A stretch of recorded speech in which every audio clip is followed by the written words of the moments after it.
वज़ीर आला रेवंत रेड्डी की ज़ेर सदारत तेलंगाना सेक्रेटेरिएट में रियासती सेक्रेटेरिएट में मिलादुन्नबी सल्लल्लाहु अलैहि वसल्लम के इंतजामात के सिलसिले में एक आला सतही इजलास मुनक़िद हुआ।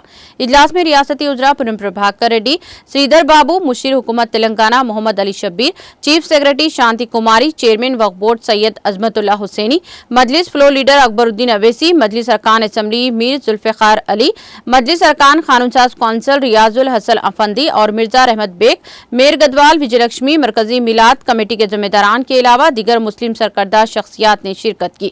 इस मौके पर 7 से 17 सितंबर तक होने वाले गणेश नवरात्रि त्योहार के सिलसिले में तबादले ख्याल किया गया। इस मौके पर गणेश त्योहार और मिलादुन्नबी सल्लल्लाहु अलैहि वसल्लम जुलूस एक दिन होने के पर मिलादुन्नबी के जुलूस की तारीख में तब्दीली पर से मुताल्लिक़ गौर ख़ौज़ किया गया। इस दौरान हैदराबाद मिलादुन्नबी कमेटी के नुमाइंदों ने 19 सितंबर को सालाना मिलाद जुलूस निकालने पर इत्तेफाक किया।